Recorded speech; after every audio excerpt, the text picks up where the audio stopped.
ताम गेहे योग भ्रष्टो विजाए। लक्ष्मी निंदनीय नहीं है, लक्ष्मी तो मां है हमारी, विष्णु पत्नी है। लक्ष्मी में रही हुई हमारी आसक्ति निंद्य है। लक्ष्मी को अपनी न मानो, लक्ष्मी विष्णु की है, हम सब उसकी संतान। तो વૃક્ષોએ ઉત્તર આપ્યો, વ્યાસ સંતના જીવનમાં પ્રેમ, એના જીવનમાં ત્યાગ અને સમર્પણ હોય. અને ત્યાગ શેનો? ગમતાને ગજવામાં નાખીએ અને ન ગમતું છોડી દઈએ એ ત્યાગ નથી. એક ઠેકાણે મેં કથામાં કહ્યું, કંઈક નિયમ લો કથા સાંભળ્યા પછી. છેવટે કાંઈ નહીં તો ખાવામાંથી એકાદ વસ્તુ ઓછી કરવાનો નિયમ લો. તો બીજા દિવસે એક જણો મને મળ્યો, મને કે આપણે લઈ લીધો.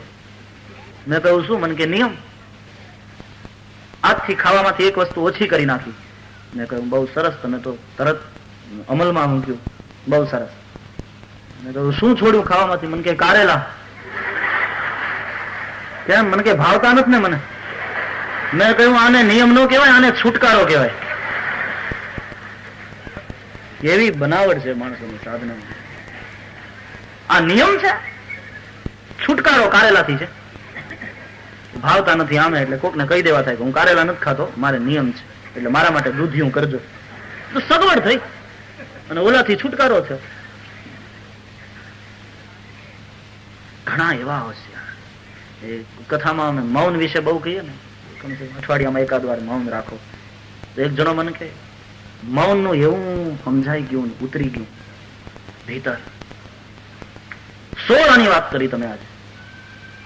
We speak too much and we listen too little. તો મને કે મેં નક્કી કરી નાખ્યું છે કે દરરોજ 6 કલાક મૌન રાખવું. મેં કીધું બહુ સરસ, તું તો મારાથી વધ્યો. અમે તો અઠવાડિયામાં એકવાર રાખીએ, તું દરરોજ 6 કલાક. હું તો રાજી થયો સાંભળીને. મેં કીધું બહુ સરસ. શું ટાઈમ નક્કી કર્યો? મને કે રાતના 12 થી સવારે 6. અરે તારું ભલું થાય. આવા નિયમ લઈને બેસે શું માણસો સગવડ કરે? દરરોજ 6 કલાક મૌન. ગમતાને ગજવામાં નાખીએ ને ન ગમતું છોડી દઈએ, ત્યાગ નથી.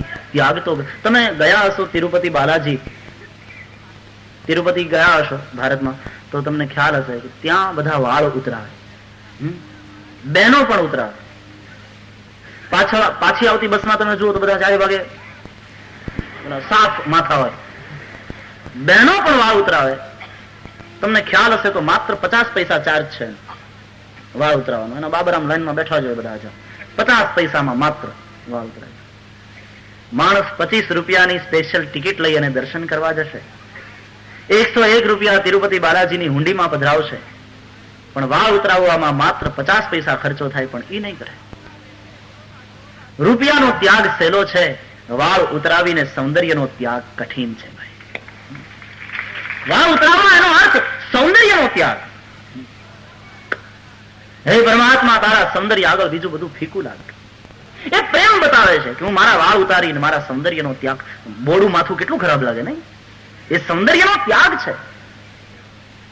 प्रेम जताते हैं लोग, तेरे प्रेम के कारण हम अपने सौंदर्य का त्याग करते हैं.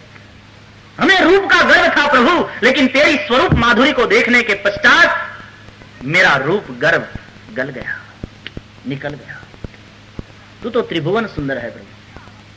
વાળ ઉતરાવી નાખ્યા, રૂપ ત્યાં. નહીં તો 8,000 ખર્ચો થાય, પણ એ કઠણ છે. 500 રૂપિયાની પૂજા સહેલી છે, પણ 8 આના ખર્ચીને વાળ ઉતરાવવા કઠણ છે. સાચો ત્યાગ છે, રૂપનો ત્યાગ. વૃક્ષો આ ઉપદેશ કોણ આપી શકે? જેના જીવનમાં છે આ વાત, જેના આચરણમાં છે. આવો ત્યાગ વૃક્ષોના જીવનમાં છે. વૃક્ષોએ કહ્યું, જો વ્યાસ, અમારું સંતાન એટલે અમારા ફળ, પણ આ ફળ અમે જગતને માટે ત્યાગીએ છીએ, લોકોને માટે છોડી દઈએ છીએ. તો તમારું ફળ એટલે તમારો પુત્ર શુકદેવ અત્યારે જાય છે તો જગતના કલ્યાણને માટે જાય છે, અનેક જીવોનો ઉદ્ધાર કરવા માટે જાય છે. અમે જેમ અમારા સંતાન ફળોનો ત્યાગ કરીએ છીએ, એમ તમે તમારું ફળ આ શુકદેવનો ત્યાગ કરો. પુત્ર આસક્તિથી એની પછવાડે ન દોડો. તમારો આ પુત્ર અનેકના જીવનને ધન્ય બનાવશે, અનેક જીવોને પ્રભુ તરફ વાળશે. છોડો. આમ વૃક્ષોએ પ્રત્યુત્તર આપ્યો, તમ સર્વભૂત હૃદયમ મુનિમાનતોસ્મિ. તે સર્વભૂત હૃદય શ્રી શુકાચાર્યજીને નમસ્કાર, કૃષ્ણને નમસ્કાર, કૃષ્ણ કથોદકના પીવડાવનારા, કૃષ્ણ કથાના કથયિતા શ્રી શુકાચાર્યને નમસ્કાર. અને પછી ભગવત કથાનો પ્રારંભ કરતા ભગવાન વેદવ્યાસ લઈ જાય છે નૈમિષારણ્યમાં. નૈમિષે સૂતમાસીનમ અભિવાદ્ય મહામતિમ કથામૃતરસાસ્વાદ કુશલઃ શૌનકો બ્રવીત. પ્રથમ શબ્દ છે નૈમિષે. આ કથા ચાલે છે नैमिषारण्यમાં. जिस जगह कथा चल रही है उससे परिचय करें पहले. नैमिषारण्य क्या है? એવી કથા છે 88,000 શવનકાદી ઋષિમુનિઓને 1,000 વર્ષ સુધી ચાલે તેવડું કથા સત્ર કરવાનું મન થયું. આપણે અહીંયા 10 દિવસ માટે બેઠા છીએ. આ શવનકાદી ઋષિમુનિઓ સહસ્ત્ર વાર્ષિક સત્ર કરે છે. 1,000 વર્ષ સુધી ચાલે તેવડો મોટો જ્ઞાન યજ્ઞ. વક્તા તો એમની પાસે હતા સુતપુરાણી, પણ કયા સ્થળે?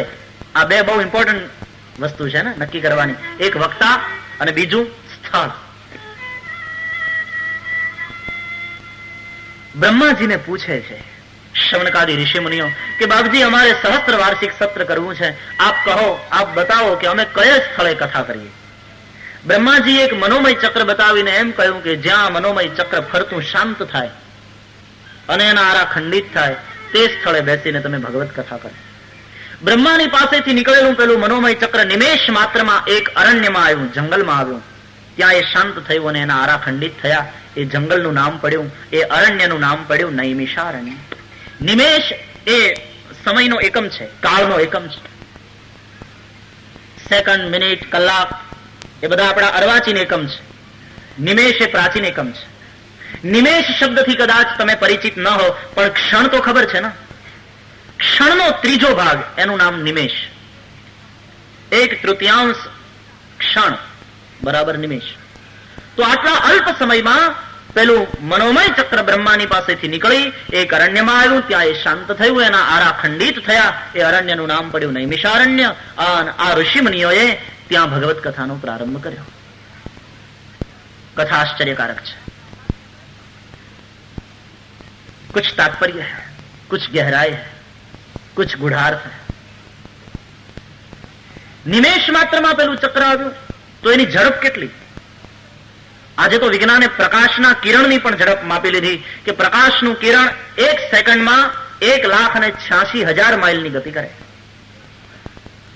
આપણા શાસ્ત્રકારો કહે છે કે એના કરતા પણ વધારે ઝડપ છે ભગવાનના વાહન ગરુડની. ગરુડજી બહુ વેગવાન છે.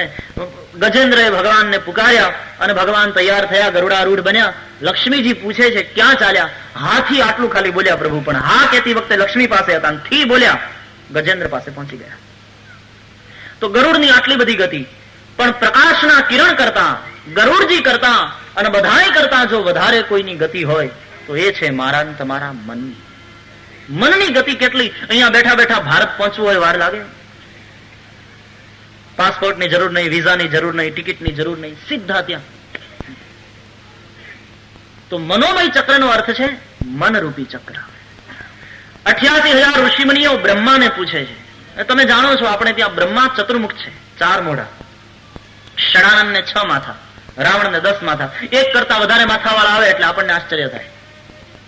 બ્રહ્માને 4 મસ્તક છે, 4 વેદનું પ્રતીક છે. બ્રહ્મા બુદ્ધિના દેવ છે.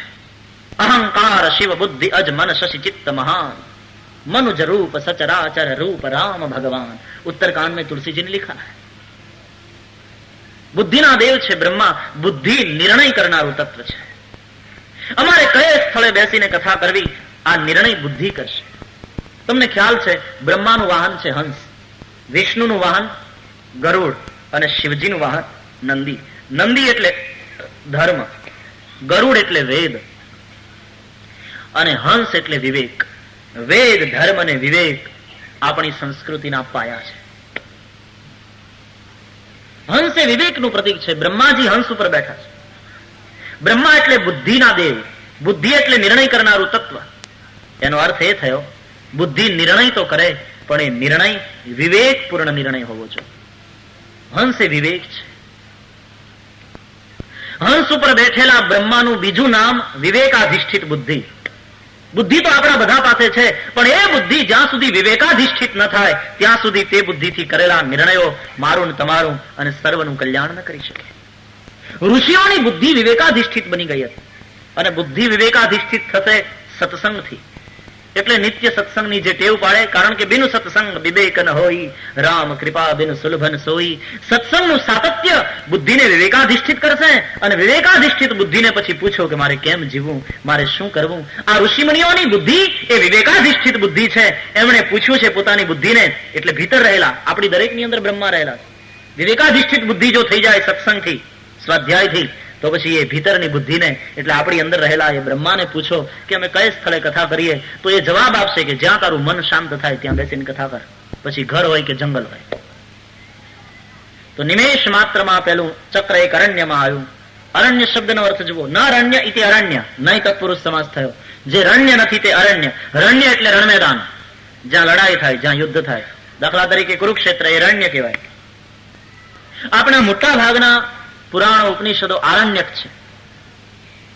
આરણ્યક એટલે અરણ્યમાં ઋષિમુનિઓ જે તપશ્ચર્યા કરતા કરતા, સાધના કરતા કરતા એની રચના કરી, માટે આરણ્યક. પણ ગીતા આરણ્યક નથી. ગીતા ગવાય છે જ રણ મેદાનમાં, કુરુક્ષેત્રના યુદ્ધમાં, યુદ્ધના મેદાનમાં. તો નૈમિષારણ્યમાં નિમેષ માત્રમાં પેલું ચક્ર ત્યાં આવ્યું એટલે નૈમિષારણ્ય નામ પડ્યું. મનસ ચક્ર શાંત થવું જોઈએ, એ મહત્વનું છે. અને એના ઉપાધિઓના આરા ખંડિત થવા જોઈએ. અનેક ઉપાધિ, એ ઉપાધિના આરા ખંડિત નહીં થાય, મન ચક્ર ફરતું રહેશે. તો અહીં કથામાં તમે બેઠા હશો, શરીર બેઠું હશે, મનથી ઘરે હોઈએ, દુકાને હોઈએ નહીં. કથામાં બેઠા બેઠા ઘણા શાકભાજીના ભાવ પૂછતા હોય.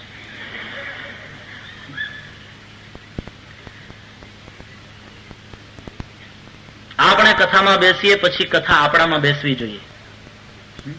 તકલીફ એ થાય છે કે આપણે તો બધા કથામાં બહુ બેસીએ, પણ કથા આપણામાં નથી બેસતી. એટલે કથામાં કેટલા છે એના કરતા કેવા છે એ બહુ મહત્વનું છે. ક્વોન્ટિટી કરતા ક્વોલિટી. તમે કથા સાંભળી હશે, મથુરામાં એક ચોબેજી, એમણે ભાંગ પીધી, નશા કિયા, અને પછી વિશ્રામ ઘાટ થી નૌકામાં બેઠા, હાથમાં લીધા હલેસા. ઉસે જાના था गोकुल, तो चलाने लगे नौका कि अभी पहुंच जाएंगे गोकुल, बड़े हट्टे कट्टे तगड़े रहे. चौबे जी नशा किए थे, रात का समय था, नौका में बैठे, हलेसा हाथ में लीधा, चलावी नौका, अभी पहुंच जाएंगे मथुरा. सारी रात नौका चली. सवार पड़ी, सामे शहर देखाયું. કોઈકને પૂછ્યું કે ભાઈ આ કયું નગર, કયું ગામ? તો કે महाराज मथुरा. तो क्या बकते हो, मथुरा से तो कल रात को निकला, सारी रात नौका चलाई, अब भी मथुरा. उस आदमी ने सब कुछ देखने के बाद कहा, महाराज सारी जिंदगी चलाओ फिर भी मथुरा ही रहेगी. क्यों? तो कि जे દોરડાથી નૌકા ઘાટ સાથે બાંધી, દોરડું તો છોડ્યું જ નથી. नशे में बैठ गए, सारी रात मेहनत की, नौका चलाई, वहीं के वहीं रहे. એવું ન કરશો, નહીં તો 10 દિવસ હલેસા હવારહાન 3-3 કલાક મારશો તો મથુરા ને મથુરા. गोकुल नगरी नहीं पहुंचेंगे. दूर नगरी ए बड़ी दूर नगरी, दूर नगरी. દોરડું છોડી નાખજો, નહીં તો બહુ આઘી છે. दूर नगरी बड़ी दूर नगरी, दूर नगरी. कैसे आऊं मैं कनाई, कैसे आऊं मैं कनाई, तेरी गोकुल नगरी बड़ी दूर नगरी. कैसे आऊं मैं कनाई.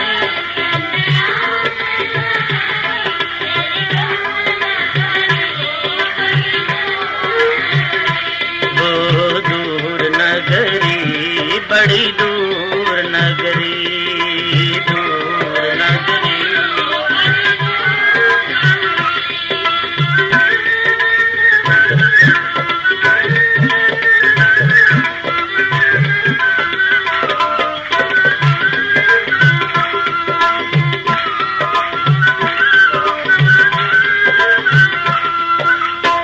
रात को आऊं तो काना, दिन को आऊं तो काना, शर्म मुहे लागे. दिन को सखी संग आऊं काना शर्म मोहे लागे, सखी संग आऊं काना अकेली आऊं तो अकेली आऊं तो भूल जाऊं डगरी बड़ी दूर नगरी, अकेली आऊं तो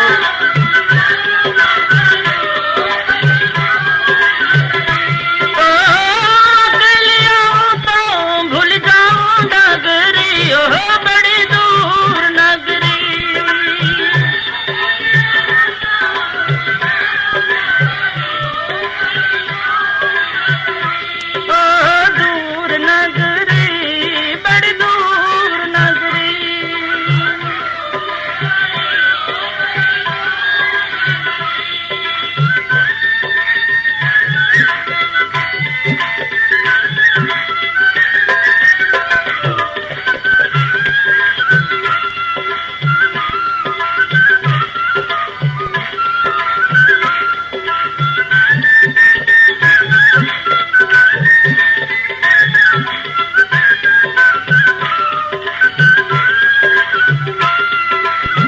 रात को आऊं तो काना डर मोहे लागे, रात को आऊं तो काना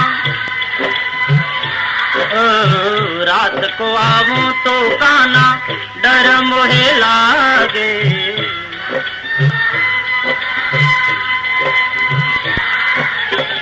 दिन को आऊं तो दिन को आऊं तो देखे सारी नगरी बड़ी दूर नगरी।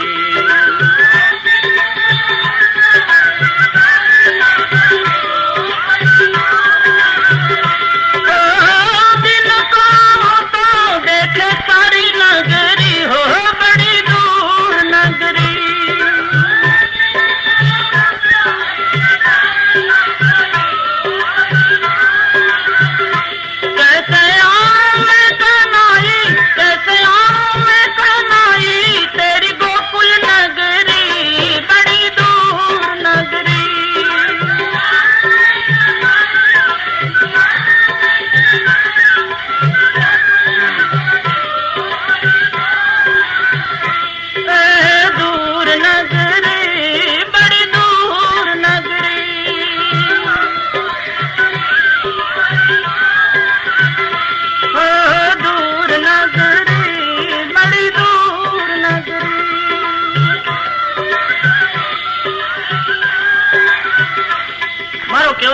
મનનું દોરડું દુકાન સાથે બાંધ્યું હોય, ઘર સાથે બાંધ્યું હોય, વ્યવહારિક કાર્યો સાથે બાંધ્યું હોય તો એ છોડી અને પછી સવાર સાંજ હલેસા મારજો 3-3 કલાક તો આપણી યાત્રા છે ગોકુલ નગરી તરફ જવાની, કૃષ્ણ સુધી જવાની, પ્રભુને મળવા જવાની.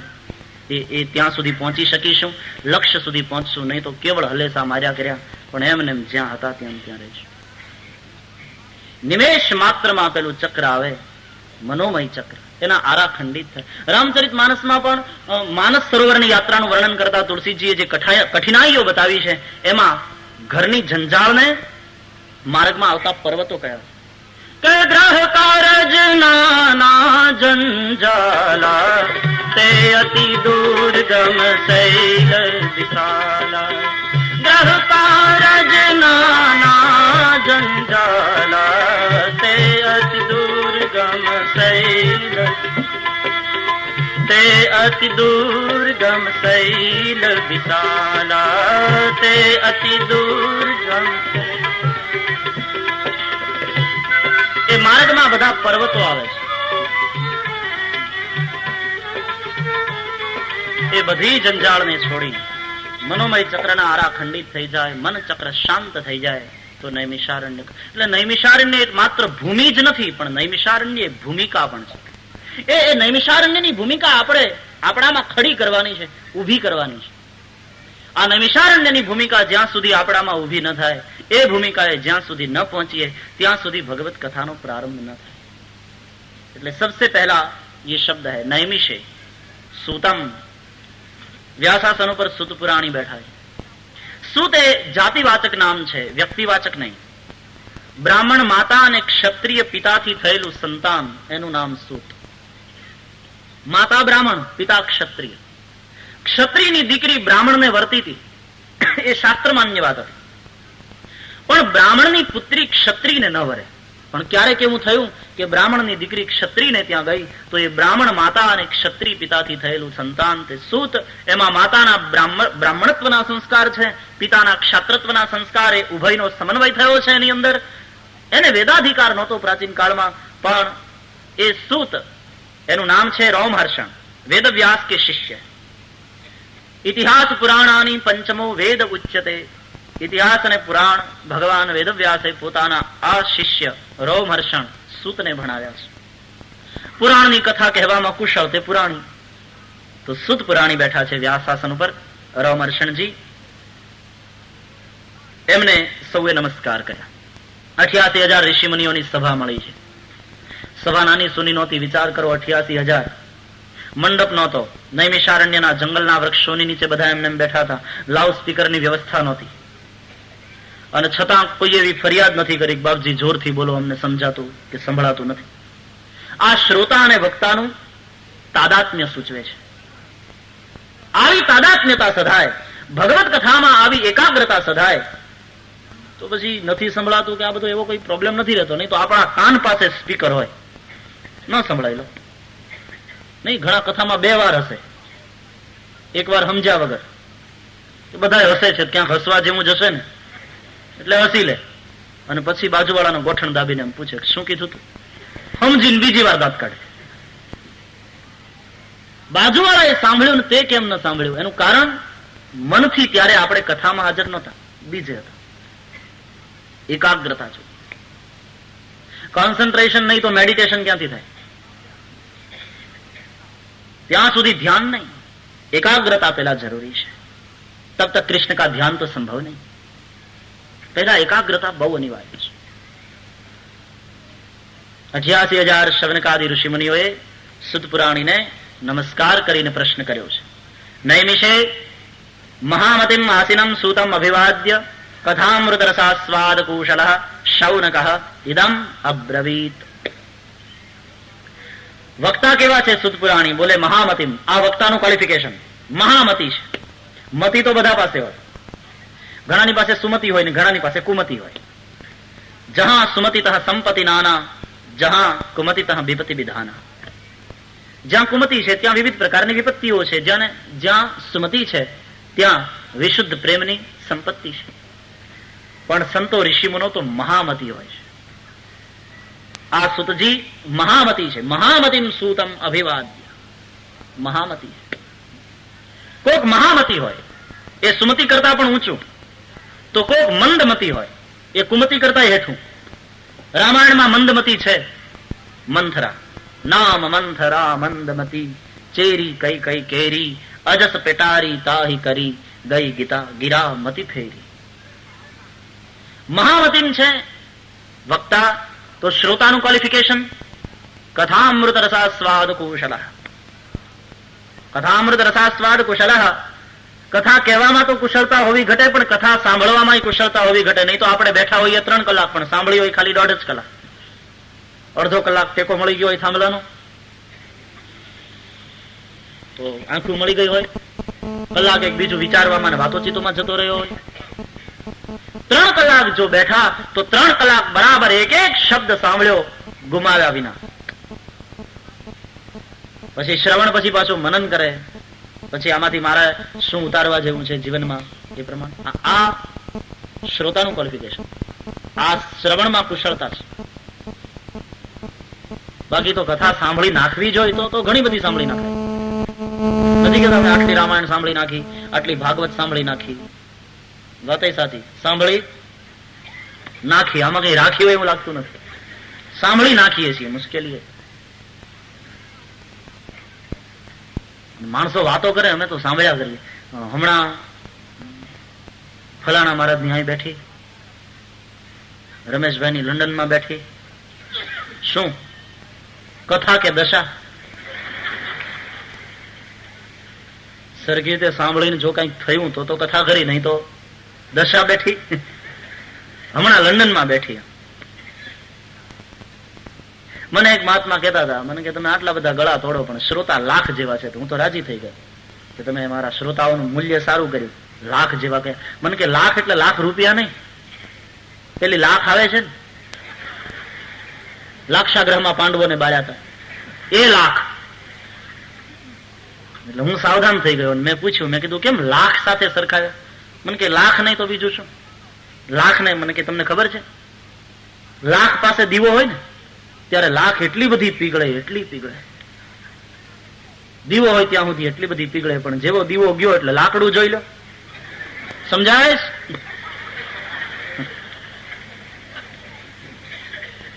એમાં બળવાનું દીવાય રે. જ્યાં સુધી કથા ચાલતી હોય ત્યાં સુધી તો એવા પીગળીએ, એવા પીગળીએ. આપણને એમ થાય કે આ સીધો હવે ભારત જ અહીં વાઇન્ડ અપ કરી બધું, કદાચ સીધો ગંગા કિનારે જશે. પણ જેવી કથા પૂરી થઈ લાકડું જોઈ લો પાછું. મુશ્કેલી લાખ જેવા થઈ ગયા છે. દીવો હોય ત્યાં સુધી બહુ પીગળીએ, જેવો દીવો દૂર થયો વળી પાછા હતા ત્યાં ત્યાં. આકાર બદલાઈ જાય ખાલી લાખનો, પછી એની એ કઠણ, એની એ લાકડા જેવી થઈ. કથા સાંભળી નાખવાની નથી. પરીક્ષિતે જાજી વાર સાંભળી હતી, એક જ વાર સાંભળી અને જીવ મુક્તિને પામી ગયો. કઈ ભૂમિકાથી સાંભળી હશે અને કઈ ભૂમિકાથી કથા સુખદેવે કઈ હશે?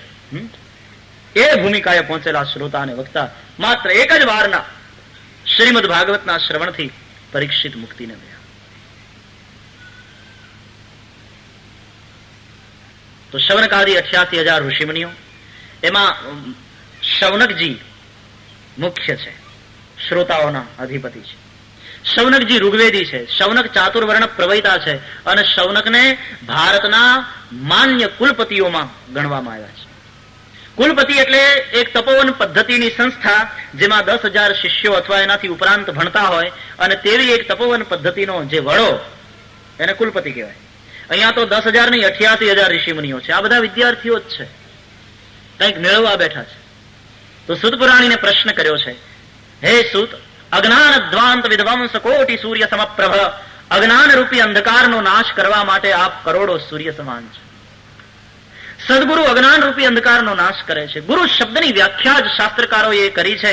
ગુકારો સ્ત્વંધકારોસ્તિ રુકારસ્તન નિરોધક અંધકાર નિરોધિત્વાત ગુરુરિત્યભિધીયતે.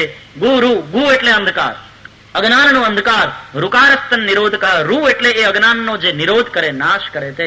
તો અજ્ઞાન રૂપી અંધકારનો નાશ કરે છે એટલા માટે ગુરુ કહેવાય છે. એક સૂર્ય હોય તો પણ અંધકાર ન રહે. આપ તો કરોડો સૂર્ય સમાન છે. આ શ્રોતાઓની વક્તામાં જે શ્રદ્ધા છે, જે નિષ્ઠા છે, એ સૂચવે છે. શ્રીમદ ભાગવત અને શ્રી રામચરિત માનસ એ ભક્તિ પ્રધાન ગ્રંથો છે. ભક્તિ પ્રધાન ગ્રંથોની કથા કહેવા માટે, સાંભળવા માટે બહુ વિદ્વતાની કે પાંડિત્યની જરૂર નથી. બહુ ભાષા જ્ઞાન હોય એ પણ જરૂરી નથી. ભક્તિ પ્રધાન ગ્રંથોની કથા કહેવા માટે એક જ શરત છે કે વક્તા સંત હોય અને શ્રોતા સમર્પિત હોય. સુખદેવજી સંત છે, પરીક્ષિત સમર્પિત છે, યાજ્ઞવલ્ક્ય સંત છે, ભરદ્વાજ સમર્પિત છે, ભુષુંડી સંત છે, ખગપતિ ગરુડ સમર્પિત છે. વક્તા સંત હોય અને શ્રોતા સમર્પિત હોય ત્યારે જ કથાનો આનંદ આવે છે. અહીંયા વક્તાઓની શ્રોતાઓની વક્તામાં રહેલી આસ્થાના દર્શન થાય. હે સુતજી, તમે અજ્ઞાન રૂપી અંધકારનો નાશ કરવા માટે કરોડો સૂર્ય સમાન છો. અમારા કાનને રસાયણ રૂપ આપ કથા સંભળાવો. પણ નહીં, કથા મેં બહુ સાંભળી, કથા સુણી સુરી ફૂટ્યા કાન, તોય અખા આવ્યો નહીં બ્રહ્મનું જ્ઞાન. હવે અમને કથા સાર સંભળાવો. સૂત આખ્યાહી કથા સારમ. શ્રીમદ ભાગવત એ કથા નથી, શ્રીમદ ભાગવત એ સમસ્ત કથાઓનો સાર છે. વેદોપનિષદામ સારાત જાતા ભાગવતી કથા. વેદ ઉપનિષદના સાર રૂપ શ્રીમદ ભાગવત છે. વેદોપનિષદ બ્રહ્મસૂત્ર ગીતા ભાષ્યમ ભાગવતમ શાસ્ત્રમ. વેદ ઉપનિષદ બ્રહ્મસૂત્ર ગીતા આ બધાના ઉપરનું જો કોઈ સારામાં સારું ભાષ્ય હોય તો એ છે શ્રીમદ ભાગવત. અમને કથા સાર સંભળાવો. મહારાજ, ભક્તિ જ્ઞાન અને વૈરાગ્યથી પ્રાપ્ત થયેલો વિવેક કઈ રીતે વધે તે કહો. વૈષ્ણવો માયાનો અને મોહનો ત્યાગ કઈ રીતે કરી શકે તે ઉપાય બતાવો. આ ઘોર કલિકાલ આવ્યો છે. જીવો બધા આસુરી થયા છે, ક્લેશાક્લાંત થયા છે. આસુરી એટલે અસુર એટલે એને માથે શિંગડા હોય ને પૂંછડું હોય ને મોટા મોટા દાંત હોય તે નહીં. અસુષુ રમંતે ઇતિ અસુરા. અસુ એટલે પ્રાણ, જે પોતાના પ્રાણમાં જ રમમાણ છે, પોતાના પ્રાણને પોષવા માટે જ ખાઓ પીવો અને મજા કરો, જેની ભોગવાદી વિચારધારા છે, જેના જીવનમાં ત્યાગ અને સમર્પણ નથી, જેના જીવનમાં પરહિત રૂપી ધર્મ નથી, એ અસુર.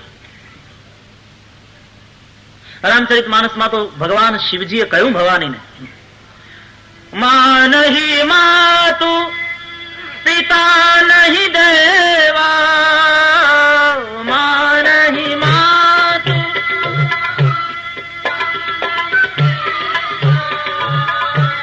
માં નહીં માતુ પિતા નહીં દેવા, માં નહીં માતુ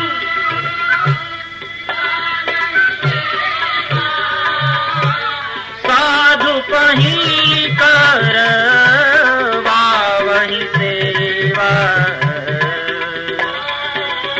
માત પિતાને દેવ ન માને, સાધુની સેવા કરવાને બદલે સેવા કરાવરાવે.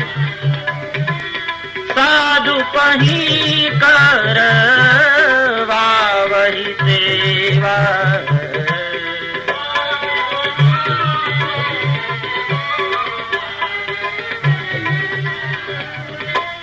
जिनके यहाँ चरण भवानी, जिनके હે ભવાની આવા જેના આચરણ હોય, સો જાનહું નિશિચર સમ પ્રાણી. ઉસે असुर समझो, उसे निशिचर समझो. માત્ર ખાઓ પીઓ ને મજા કરો. અસુષુ રમંતે, પ્રાણમાં જ ઇન્દ્રિયોમાં જ રમમાણ છે, ભોગવાદી વિચારધારા જેની છે એ અસુર. તો કલિકાલમાં જીવો બધા આસુરી થયા, ક્લેશાક્રાંત થયા. હે સુતજી, એનું શ્રેય કઈ રીતે થાય, એનું કલ્યાણ કઈ રીતે થાય, એવો માર્ગ બતાવો. શ્રી કૃષ્ણની પ્રસન્નતા કઈ રીતે ઉતરે, પરમાત્માનો અનુગ્રહ એના ઉપર કઈ રીતે ઉતરે તે અમને કહો. આપ સદગુરુ છો મહારાજ. ચિંતામણી જેની પાસે હોય એને કોઈ જાતની ચિંતા ન હોય, કલ્પ વૃક્ષ નીચે જેનું મકાન હોય એને દરિદ્રતા ન હોય, અને જેની ગૌશાળામાં કામધેનુ બાંધી હોય એની કોઈ કામના અધૂરી ન રહે. છતાં પણ ગુરુ તો એ કામધેનુ, એ કલ્પ વૃક્ષ કે ચિંતામણી કરતા પણ શ્રેષ્ઠ છે. કારણ કલ્પ વૃક્ષ, કામધેનુ અને ચિંતામણી બીજું બધું તમે માગો તે આપે, પણ મુક્તિ ના આપી શકે. જ્યારે પ્રેત છતી ગુરુ પ્રીતો વૈકુંઠમ યોગી દુર્લભમ, યોગીઓને પણ દુર્લભ એવા વૈકુંઠ ધામના દર્શન તો સદગુરુ કરાવે છે. આપ સદગુરુ રૂપ અમને પ્રાપ્ત થયા છો. આ કલિકાળમાં અમે સૌ આપને શરણે આવ્યા છીએ. જ્ઞાન પ્રકાશ કીજીએ મહારાજ. અને જ્યાં શવનકાદી ઋષિમુનિઓએ આવો પ્રશ્ન કર્યો, સુતજીએ નૈમિષારણ્યમાં ભગવત કથાનો પ્રારંભ કરતા કહ્યું છે, પ્રીતિ શૌનક ચિત્તે તે યતો વચ્મી વિચાર્ય ચ સર્વ સિદ્ધાંત નિષ્પન્નમ સંસાર ભયનાશનમ. હે શૌનક, તમારા હૃદયમાં પરમાત્માની કથા માટે પ્રેમ છે, એટલા માટે હું પ્રેમથી સંભળાવું છું. વક્તાની કથા કેવી? શ્રોતાઓની ભાવના જેવી. હકીકતમાં શ્રોતાઓનો ભાવ જ વક્તાને બોલતો કરે છે. શ્રોતાઓના ભાવથી જ વક્તા બોલતો હોય છે. તમારા હૃદયની અંદર પરમાત્માની કથા માટે પ્રેમ છે. સુતજીએ કહ્યું, યતો વચમી વિચાર્ય છે. તો હવે હું તમને વિચારી સાવધાનીથી પ્રીતિપૂર્વક કથા સંભળાવીશ. સર્વ સિદ્ધાંતોથી નિષ્પન્ન થયેલું, સંસારના ભયને મટાડનારું, ભક્તિના પ્રવાહને વધારનારું અને શ્રી કૃષ્ણ પરમાત્માને પ્રસન્ન કરનારું એવું સાધન આ શ્રીમદ ભાગવત છે. અને તે આજે હું તમારી આગળ કહું છું. હે શૌનક, કાળ કોનો કોળિયો નથી કરતો. જાતસ્ય હિ ધ્રુવો મૃત્યુ ધ્રુવમ જન્મ મૃતસ્ય ચ. જન્મે એનું મૃત્યુ નિશ્ચિત છે, નામ તેનો નાશ નક્કી છે. પણ કાલ વ્યાલ મુખગ્રાસ ત્રાસ નિર્ણાંશ હેતવે. કાળ કોળિયો કરી જાય છે સબનો. શંકરાચાર્ય કહે છે, કાળો જગત ભક્ષક. કાળ જગત આખાનો કોળિયો કરી જાય તો હું તમે કોણ? આ સંસાર ધુમાડાના એ બાચકા સાથે આવે નહીં કોઈ સાથે, આવે નહીં કોઈ.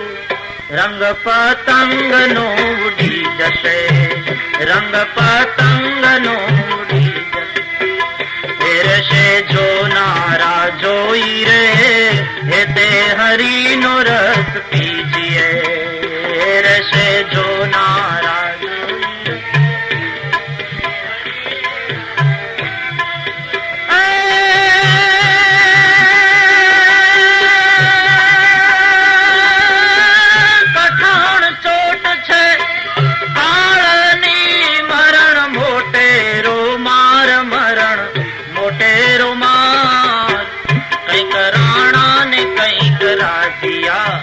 કંઈક રાણા ને કંઈક રાજિયા.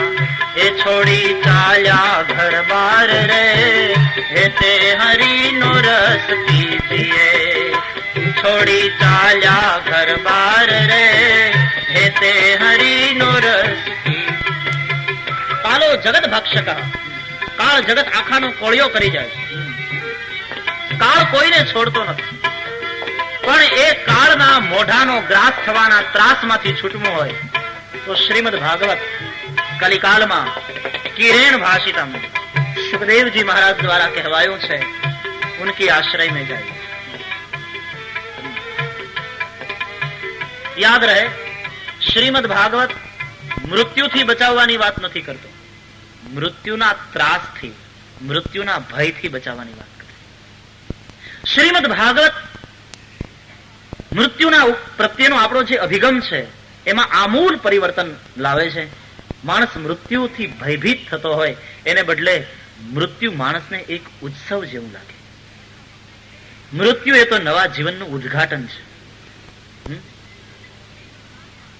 ઉદ્ઘાટન કરો ત્યારે કેમ રેકોર્ડ વગાડો છો, ડ્રિંક્સ પીવડાવો છો, બધાને ગળા મોઢા કરાવો. મારો કહેવાનો અર્થ એમ નથી કોઈ ગુજરી જાય ત્યારે ગળા મોઢા કરાવો, રેકોર્ડ વગાડો, પણ એક નવા જીવનના ઉદ્ઘાટનનો એક મૃત્યુ એ તો પરમાત્માને મળવા જવાનો દિવસ છે. એટલે પ્રભુ મિલનની ઉત્સુકતા હોય ભક્તમાં. મરને સે સબ જગ ડરા લેકિન મેરે મન આનંદ, મરને સે સબ જગ ડરા લેકિન મેરે મન આનંદ. કબ મરી હોं કબ भेटी हों पूरन परमानंद. कबीर के लिए मृत्यु उत्सव है. મૃત્યુનો આખો અભિગમ બદલાવી નાખે છે. મૃત્યુથી બચાવવાની વાત નથી, મૃત્યુના ત્રાસથી અને મૃત્યુના ભયથી બચાવવાની વાત કરે છે શ્રીમદ ભાગવત. સુખદેવજીએ બહુ સ્પષ્ટ કહ્યું પરીક્ષિતને કે રાજન, આજથી 7મે દિવસે તક્ષક નાગના દંશથી મૃત્યુનો તને શાપ છે. તું એમ માનતો હોય કે હું તને મરણથી બચાવીશ તો એ તારી ગલત માન્યતા છે. હું અહીંયા આવ્યો છું તારા પ્રેમને કારણે, આસન ઉપર બેઠો પણ છું, પણ હું તને મૃત્યુથી નહીં બચાવું રાજા. હું તને મૃત્યુના ત્રાસથી બચાવીશ, હું તને મૃત્યુના ભયથી બચાવીશ. અને મૃત્યુનો ત્રાસ બહુ મોટો હોય છે. 90 વર્ષથી જે જીવ આ શરીરમાં રહ્યો હોય એ 90 વર્ષનો સંબંધ તોડીને પછી શરીર છોડીને જીવ જાય ત્યારે કેટલું દુઃખ થાય. બોડી અને સોલ એ બંને સેપરેટ થતા હોય એ કઈ સહેલી વાત નથી. બહુ ભયંકર ત્રાસ હોય છે. બીજા બધા દુઃખો સામાન્ય છે. મોટામાં મોટા 2 દુઃખો, એક જન્મનું અને બીજું મરણનું. કહ્યું ને, મરણ મોટેરો માર. જન્મનું અને મૃત્યુનું આ 2 સૌથી મોટા દુઃખ છે. પણ મુશ્કેલી એ છે કે જન્મનું દુઃખ કેવું તે આપણે ભૂલી ગયા છીએ, આપણને યાદ નથી રહ્યું. માના ગર્ભમાં મને ને તમને જે દુઃખ ભોગવવું પડ્યું એ યાદ નથી રહ્યું. જન્મતી વખતે જે વેદના ભોગવવી પડી એ મને ને તમને યાદ નથી રહી. હા, આપણને જન્મ આપતી વખતે આપણી જનેતા એ પ્રસૂતાએ જે વેદના ભોગવી હતી એ એને યાદ છે. એવી જ વેદના માના ગર્ભમાં મેં તમે ભોગવી છે. જન્મ વખતે એ કષ્ટ મેં તમે સહન કર્યું છે, પણ હું તમે ભૂલી ગયા છે. જન્મવાનું દુઃખ કેવું એ ભૂલાઈ ગયું છે, અને મરવાનું કેવું એ આપણને ખબર નથી, કારણ કે હજી ગુજરી ગયા નથી. એ મરશું ત્યારે ખબર પડશે. હવે આમાં તમને સમજાવવું કેમ, इसलिए विश्वास करो शास्त्रों पर, संतों पर. सबसे ये 2 बड़े दुख है, एक जन्म का और दूसरा मृत्यु का. जन्म के दुख को तो भूल चुके, अच्छी बात है, लेकिन मृत्यु के दुख को तो सहन करना ही पड़ेगा. ये अभी बाकी है. उस अनुभव से हम सबको अभी गुजरना है, बाकी है। હવે એ ત્રાસમાંથી જો છૂટવું હોય તો શ્રીમદ ભાગવતનો આશ્રય કરો. શ્રીમદ ભાગવતના શ્રવણથી પરમાત્માના ચરણે મતિ રહેશે, કૃષ્ણ ચરણમાં રતિ થશે. અને જો પરમાત્માના ચરણમાં રતિ થાય તો મૃત્યુનો ત્રાસ નહીં રહે. રામચરિત માનસમાં આનું દ્રષ્ટાંત મળે છે. વાલીના છાતીમાં ભગવાન રામનું બાણ છે, પણ વાલીને મૃત્યુનો ત્રાસ નથી થયો. તુલસીજીએ લખ્યું છે, રામ ચરણ દ્રઢ પ્રીતિ કરી બાલી કિન્હ તનુ ત્યાગ, સુમન માલ જીમી કંઠ તે ગીરતન જાનઈ નાગ. હાથીના ગળામાં ફૂલની માળા હોય અને પુષ્પની માળા હાથીના કંઠમાંથી નીચે પડી જાય અને હાથીને ખબર પણ ન રહે, આમ સહજ રીતે બાલી કિન્હ તનુ ત્યાગ. વાલીએ શરીરનો ત્યાગ કર્યો, કારણ રામ ચરણ દ્રઢ પ્રીતિ કરી. પરમાત્માના ચરણારવિંદમાં એને પ્રેમ થયો છે. મૃત્યુના ત્રાસથી છોડવાની વાત કરી, પણ આપણી મુશ્કેલી એ છે કે જન્મ અને મૃત્યુના એ દુઃખથી હજી મને તમને છૂટવાનું મન થતું નથી. ઘટમાળ ચાલ્યા કરે. શંકરાચાર્ય ગાય છે, પુનરપી જનનમ પુનરપી મરણમ પુનરપી જનની જઠરે શયનમ પુનરપી જનનમ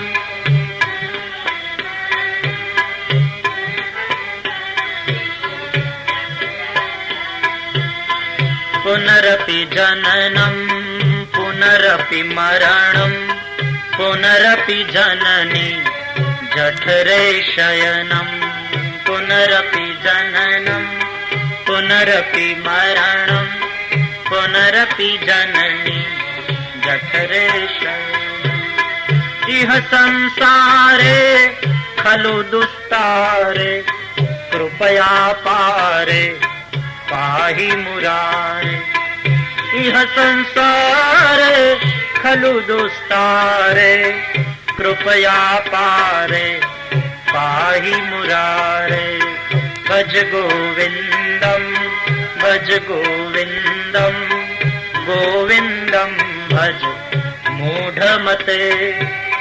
પ્રાપ્તે સન્નિહિતે મરણે નહીં નહીં રક્ષતિ ડુક્રુઈ કરણે.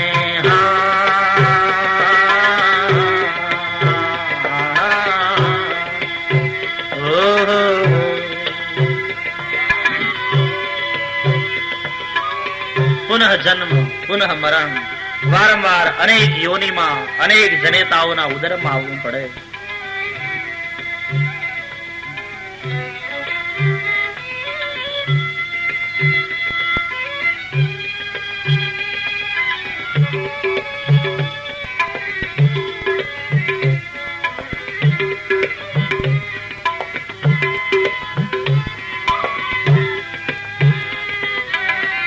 यावत जीवो निवसति देहे कुशलम तावत पृच्छति गेहे.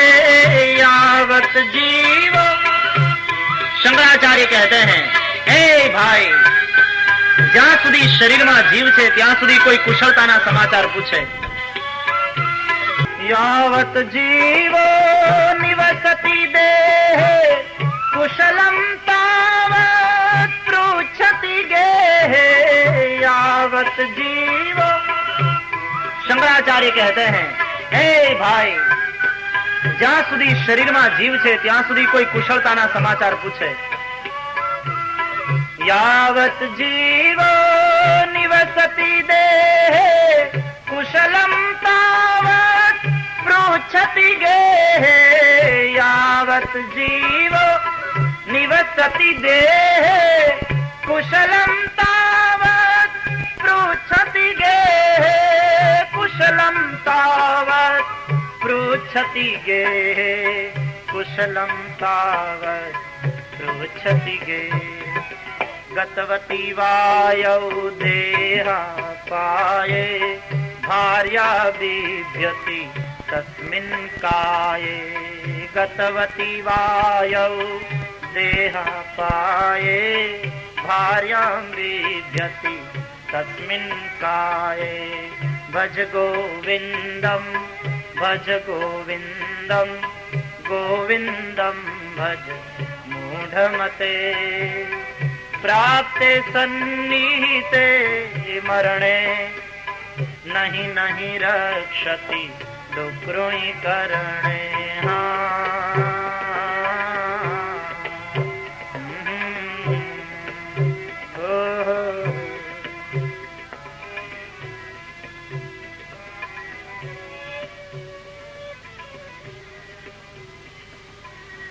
तस्माद् परम किंचिन मन शुद्ध्यै न विद्यते. शुद्ध जी कहते हैं, हे शौनक, मन ने शुद्ध करनारू श्रीमद भागवत जेवुं बीजું કોઈ સાધન નથી. અને મન શુદ્ધ થયું તો મુક્તિ છે. મન એવ મનુષ્યાણામ કારણમ બંધ મોક્ષયો. જન્મ અને મૃત્યુ, મુક્તિ અને બંધન એ બંનેનું કારણ મન જ છે. મન વાસના રહિત થઈ જાય તો મુક્તિ, મન વિશુદ્ધ થાય તો મુક્તિ. તાળાને ખોલવાની ને બંધ કરવાની ચાવી અલગ અલગ ન હોય, એ ચાવી એક જ હોય. આ બાજુ ઘુમાવીને તાળું ખુલી ગયું, આ તરફ ઘુમાવી ચાવી અને તાળું બંધ થઈ ગયું. મનની એક જ ચાવી જો વિષયો તરફ ઘુમાવી તો બંધન, અને જો અનુરાગ તરફ, ભક્તિ તરફ ઘુમાવી મુક્તિ. રામ ભજત સોઈ મુક્તિ ગોસાઈ. મન પવિત્ર થવું જોઈએ. શ્રીમદ ભાગવત મનને પવિત્ર કરનારું સાધન છે. અને જન્મ જન્માંતરના પુણ્ય હોય ત્યારે જ શ્રીમદ ભાગવત પ્રાપ્ત થાય. એ વસ્તુ સમજાવવા માટે સુત પુરાણીએ દ્રષ્ટાંત કહ્યું કે સુખદેવજી મહારાજ જયારે પરીક્ષિત રાજાને ગંગાને કાંઠે કથા સંભળાવવા તૈયાર થયા, એ સમયે ત્યાં દેવતાઓ ઇન્દ્રના આધિપત્ય નીચે હાથમાં અમૃતનો કુંભ લઈને આવે. શુકમ નત્વા વદન સર્વે સ્વકાર્ય કુશલાસુરાહ. પોતાનું કાર્ય સાધવામાં કુશળ, બીજા અર્થમાં સ્વાર્થી એવા દેવતાઓએ સુખદેવજીને વંદન કરીને એમ કહ્યું કે મહારાજ, પરીક્ષિતને આજથી 7મે દિવસે તક્ષક નાગના દંશથી મૃત્યુનો શ્રાપ છે.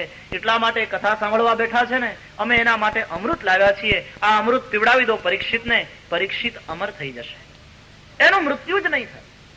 પણ સુખદેવજી સમજે છે કે દેવતાઓ સ્વાર્થી છે, એમને અમૃત દેવા ના આવે. તમે અમૃત તો દેવા આવ્યા છો, પણ બદલામાં તમને શું જોઈએ? દેવતાઓએ કહ્યું, મહારાજ, બદલામાં અમારે બીજું કઈ નથી જોઈતું. જે કથામૃત તમે પરીક્ષિતને પીવડાવવાના છો એ કથા આપ અમને સંભળાવો. સુખદેવજીએ હસીને કહ્યું, ઓહ, તો તમે શ્રવણ કરવા નહીં, તુમ સૌદા કરને આયા.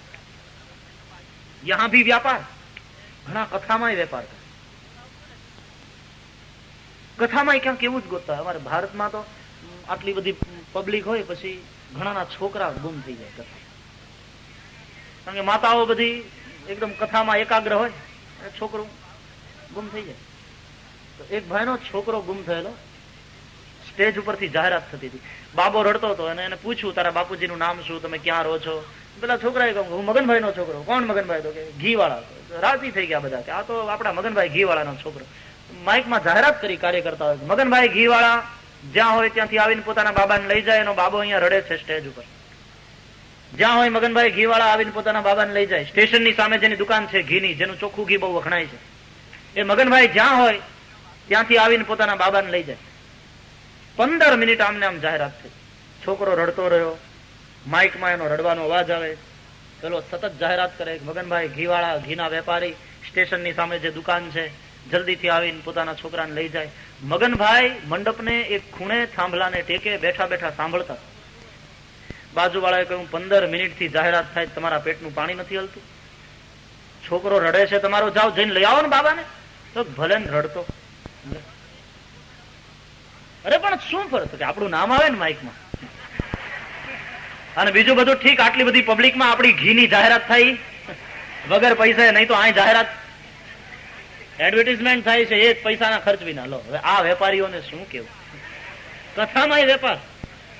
છોકરો થોડો રડશે જ ને, એક ચોકલેટ વધારે અપાવી દઈશ. પણ અત્યારે અહીં લાખો માણસોમાં જાહેરાત થતી હોય આપણા ઘીની વગર પૈસા, તેમાં શું ખોટું? થવા દો. અહીંયા વેપાર. તુમ શ્રવણ કરને નહીં આયે, તુમ સૌદા કરને આયે. શ્રવણ કરવું હોત તો આવીને ચૂપચાપ બેસી ગયા હોત, અને આવીને ચૂપચાપ બેઠા હોત તો સુખદેવજી એને ઉઠાડ્યા ન હોત. કારણ કે અહીંયા એકલા પરીક્ષિત નહોતા સાંભળતા, ઋષિઓની સભા બેઠી છે, પરમહંસોની સભા છે.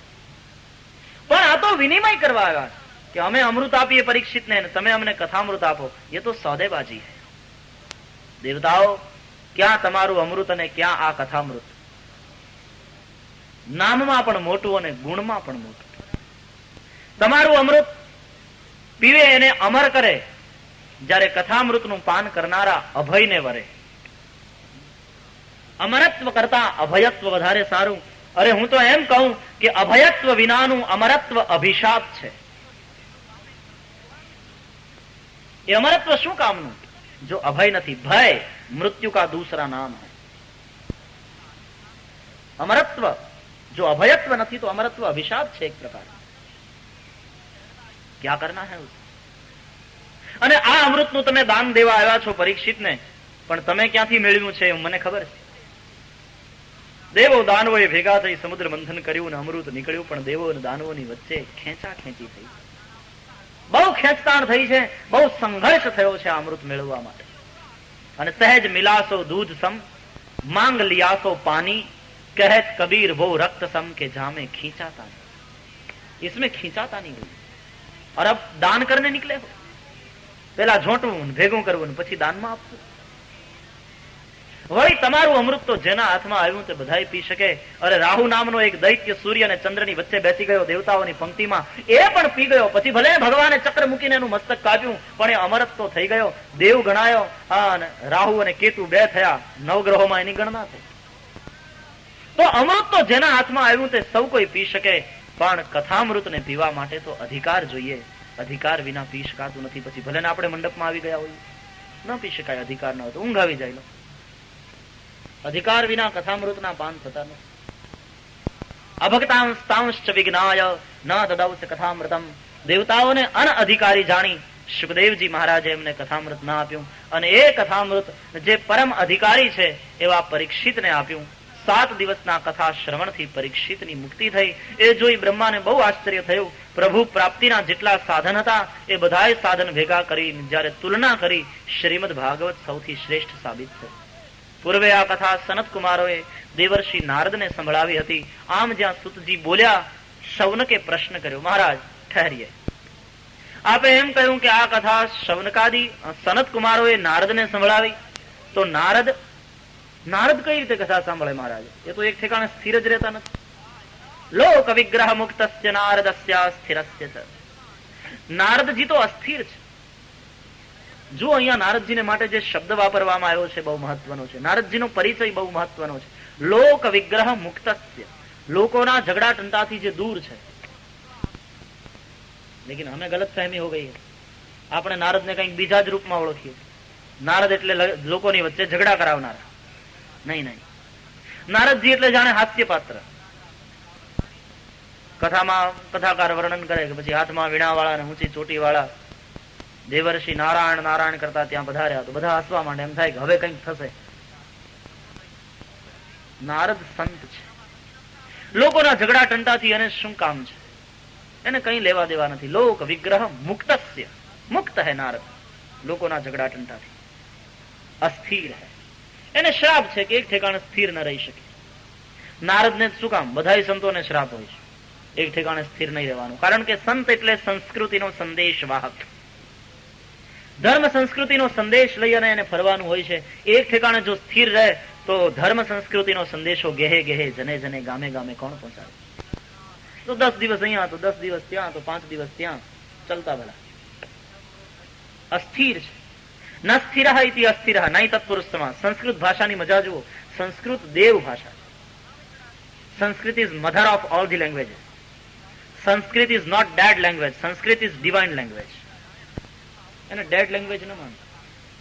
અદ્ભુત ભાષા છે સંસ્કૃત. અસ્થિરનો એક અર્થ થયો જે સ્થિર નથી તે, પણ બીજો અર્થ અકારો વાસુદેવ તસ્મિન સ્થિર ઇતિ અસ્થિર. અકારો વાસુદેવ, અ એટલે વાસુદેવ શ્રી કૃષ્ણ, એમાં જે સ્થિર થયા છે એનું નામ અસ્થિર. સારા અર્થ બદલ ગયા. कृष्ण में वासुदेव में जिसकी मति स्थिर हुई है એનું નામ અસ્થિર. તો એ દેવર્ષિ નારદ અને સનત કુમારો ક્યાં મળ્યા? નારદજીએ તો પોતાના પિતા બ્રહ્માની પાસેથી આ કથા સાંભળી હતી, છતાં પણ સનત કુમારોના મુખે શા માટે સાંભળી તે કહો. સુતજીએ કહ્યું, શૌનક શ્રવણ કરો, તમારા પ્રશ્ન સરસ છે. એકવાર દેવર્ષિ નારદ પૃથ્વીમાં આવ્યા. એ જ સમયે બરાબર સનત કુમારો પધાર્યા બદ્રિકાશ્રમમાં. સનક, સનંદન, સનાતન અને સનત કુમાર એ ચારે જણા નગ્ન દિગંબર 5 વર્ષના બાળક જેવા દેખાય છે. ઉંમર તો ઘણી મોટી છે. ચારે જણા આવ્યા છે બદ્રિકાશ્રમમાં, જ્યાં ભગવાન બદ્રીનારાયણ બિરાજે છે. નરનારાયણ ભગવાને ત્યાં તપશ્ચર્યા કરી છે. સ્વયં પરમાત્માની એ તપસ્થલી છે. બદ્રીનાથમાં ભગવાન બદ્રીનારાયણની આટલી ઠંડીમાં પણ ચંદન પૂજા થાય છે. આટલી બધી ઠંડીમાં ચંદન પૂજા કેમ? ઉનાળામાં ચંદન પૂજા કરીએ તો બરાબર છે. ગ્રીષ્મકાળમાં ઠાકોરજીની ચંદન પૂજા થાય તે ઠીક છે, પણ બદ્રીનાથમાં તો આટલી બધી ઠંડીમાં પણ ભગવાનની ચંદન પૂજા. તો ત્યાંના પૂજારીઓ કહે કે ભગવાન તપ કરે છે અને તપશ્ચર્યાથી એનો તપનો અગ્નિ એટલો બાળે છે, ગરમી લાગે છે કે આટલા બરફાચ્છાદિત શિખરોની વચ્ચે, આટલી ઠંડીની વચ્ચે પણ ભગવાનને તો ગરમી લાગે છે, એટલે ચંદનનો લેપ કરવાનો. લક્ષ્મીજી બહાર બિરાજે છે. તો એ તપસ્થલીમાં સનત કુમારો પધાર્યા. શા માટે? सत्संगार्थम समायाता, सत्संग के लिए. कोई कहने वाला मिलेगा संत तो सुनने के लिए बैठ जाएंगे, या तो कोई सुनने वाले श्रोता वैष्णव मिलेंगे तो कहने के लिए बैठ जाएंगे. हरी चर्चा चाहिए. तो आए सनत कुमार, જેને સાચા અર્થમાં સત્સંગની ઈચ્છા હોય ને, ભગવાન એની ઈચ્છા પૂરી કરે છે. સદઈચ્છા પૂરી ન થાય, થાય જ. દદ્રશસ્તત્ર નારદમ, દેવર્ષિ નારદને જોયા. સામાન્ય રીતે આપણને કોઈ સામે મળે તો આપણે એને પૂછીએ કેમ છો, મજામાં? હમણાં દેખાતા નહોતા. પણ નારદજીનું મોઢું પડેલું હતું. વદન ઉપર વિષાદના વાદળા ઘેરાયેલા હતા. હમણાં જાણે આંખમાંથી અશ્રુ બનીને વરસી પડશે એવું લાગતું હતું. એટલે પૂછ્યું, કથમ બ્રહ્મન દીન મુખ કુતશ્ચિંતાતુરો ભવાન ત્વરિતમ ગમ્યતે કુત્ર કુતશ્ચાગમનમ તવ. મહારાજ, આઠે પહોર જે આનંદમાં હોય એને ચિંતામાં જોઈએ એટલે આશ્ચર્ય થાય ને. આપ તો સંત છો, તમારું મોઢું આમ પડેલું ક્યારેય જોયું નથી અમે. સંત તો ચિંતન કરે, ચિંતા નહીં. જે ચિંતન કરે પરમાત્માનું એની ચિંતા સ્વયં શ્રીહરિ કરે. ચિંતા તો ચિતા સમાન છે, એક જ મીંડાનો ફેર. ચિતા અને ચિંતા પણ કામ બે ના સરખા, બે બાળે. ચિતા પણ બાળે અને ચિંતા પણ બાળે. અરે ચિતા કરતા પણ ચિંતા વધારે ખતરનાક એટલા માટે છે કે ચિતા તો મુર્દાને બાળે પણ ચિંતા જીવતાને બાળે. फीकर सबको खा गई और फीकर सबका पीर, फीकर सबको खा गई फीकर सबका पीर, फीकर की जो फाकी करे उसका नाम फकीर. ફીકર ની ફાકી કરીને ખાઈ ગયો હોય એ ફકીર. તમારે ચિંતા, અને સંત ચિંતા કરે ત્યારે સ્વાર્થે નહીં હોય, પરમાર્થે જશે. વિશ્વામિત્રને રામાયણમાં ચિંતા થઈ, ગાધિતનય મને ચિંતા વ્યાપી, પણ એનો યજ્ઞ પૂરો થતો નહોતો. એટલે કોઈ લૌકિક નહીં. આમ ક્યાંથી આવો છો મહારાજ, કઈ બાજુ જાઓ છો? લોભી માણસનું ધન હરાઈ જાય ને પછી એનું મોઢું જેમ વિલાઈ જાય એમ તમે શૂન્ય ચિત્ત થઈ ગયા છો. આપના જેવા મુક્ત સંગ મહાત્માને એ શોભે નહીં. વદ કારણમ, કારણ કહો. એટલે નારદજીએ કારણ બતાવ્યું સનત કુમારોને કે જુઓ, પૃથ્વીને સર્વોત્તમ જાણી અને હું પૃથ્વીની અંદર વિચરણ કરવા નીકળ્યો. મેં દેવતાઓને ભગવાનની પાસે કરગરતા સાંભળ્યા કે હે પ્રભુ, પૃથ્વીની અંદર અને એમાં પણ ભારત વર્ષની અંદર અમને માનવ બનાવીને મોકલો. અમારે દેવ નથી થવું, અમારે માનવ થવું છે. દેવતાઓ ભારત વર્ષની અંદર માનવ જન્મ ઝંખે છે. ભારત કર્મ ભૂમિ છે, અન્ય બધા દેશોને ભોગ ભૂમિ કહ્યા છે. ત્યાં પોતાના કરેલા પુણ્ય કર્મને કારણે જે સુખ હોય તે ભોગવવાનું છે, પણ પરમાત્મા તરફ મતિ વળતી નથી જતી. ભારત કર્મ ભૂમિ છે. ભારત આર્યાવર્ત છે, જ્યાં સમયસર દિવસ ઉગે છે, દિવસ આથમે છે, સમય પ્રમાણે ઋતુઓ આવે છે, ઋતુઓ જાય છે. આર્યાવર્ત છે. ભારત વર્ષની અંદર માનવ જન્મ ઝંખે છે સ્વયં દેવતાઓ. એક તો માનવ જન્મ ને એમાં પણ ભારતની અંદર બડે ભાગ માનુષ તન પાવા સુર દુર્લભ સદ ગ્રંથન ગાવા. બડે ભાગ માનુષ તન પાવા સુર દુર્લભ સદ ગ્રંથન. બડે ભાગ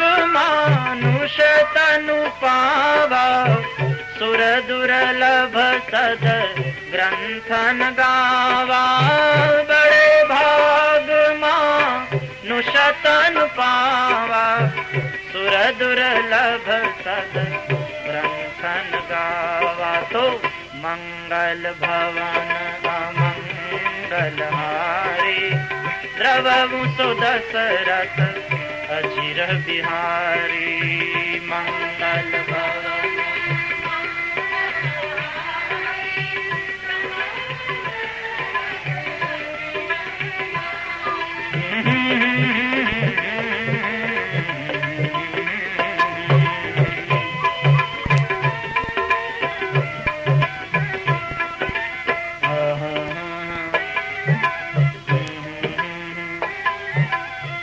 બડે ભાગમાં નુશતન પાવા બડે ભાગ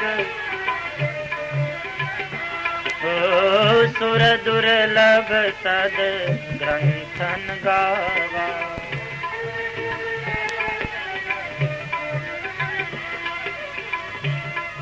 દેવતા ઝંખે છે માનવ જન. બહુ સાંભળ્યું. દેવર્ષિ નારદ કહે મને એમ થયું એવું તે શું છે, લાવ જઈને જોઉં. તો પૃથ્વીની અંદર હું ગયો, ભારત વર્ષમાં ગયો, પુષ્કર, પ્રયાગ, કાશી, ગોદાવરી, હરિક્ષેત્ર, કુરુક્ષેત્ર, શ્રીરંગ, સેતુબંધ અનેક તીર્થોમાં ફર્યો. પણ ના પશ્ય કુત્રથી ચર્મ મન સંતોષકારકમ. કોઈ ઠેકાણે મને શાંતિ ન મળે, મનને સંતોષ થાય, હૃદયને આનંદ થાય એવું એક પણ સ્થળ જોયું નહીં.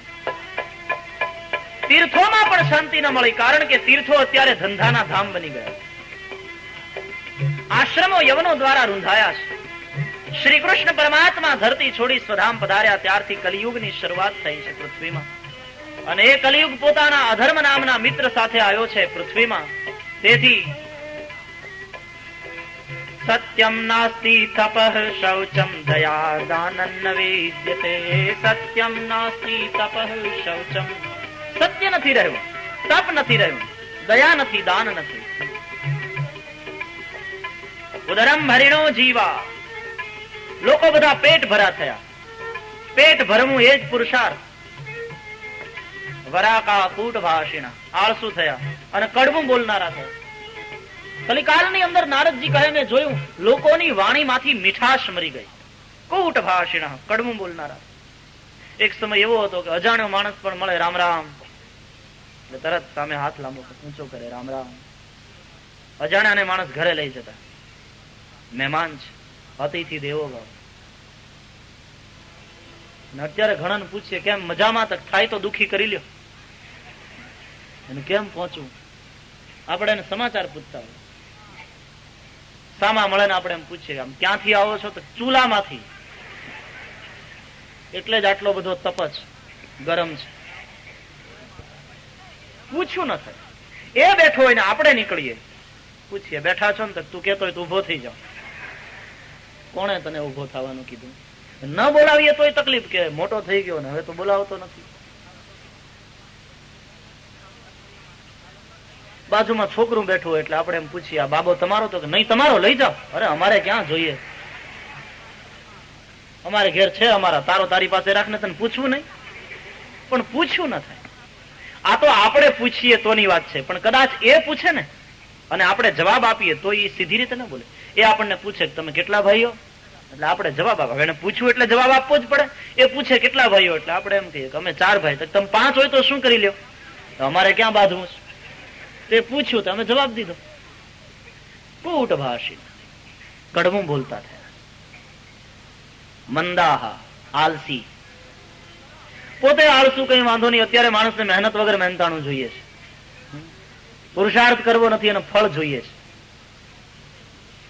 મંદાહા, કોઈ વાંધો નહીં. પોતે આળસુ હોય તો જો મતિ એકદમ તેજ હોય તો પોતે કામ ન કરે પણ બીજાની પાસેથી કામ કઢાવી શકે, પણ એવું નથી. સુમંદ મતય, મતિ ભી મંદ હૈ. સારું, પોતે આળસુ છે, મતિ પણ મંદ છે. એના ભાગ્ય જોર કરતા હોય તો લોટરી લાગે, જેકપોટ લાગે, જુગાર રમવા જાય ત્યાં. અથવા કાકા લાખોની સંપત્તિ એને નામે કરી નિર્વંશ ગુજરી જાય. संभव है, अनेक कोई ना कोई रीते संपत्ति है, लेकिन ऐसा भी नहीं, क्योंकि मंद भाग्य, भाग्य भी मंद है। एक तो आलसू, एमा मतिमंद, भाग्य पण मंद, कई वांधो नहीं।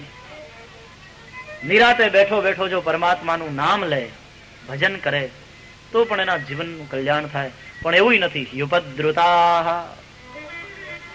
રાગ દ્વેષ કામ ક્રોધ લોભ આ બધા રોગોથી એવો ગ્રસિત થયેલો છે કે એને હરિચર્ચા ગમી નહીં, પરમાત્માનું નામ લેવાનું મન થયું નહીં। સંતો પાખંડી, વિરક્તો અપરિગ્રહીને બદલે સપરિગ્રહી।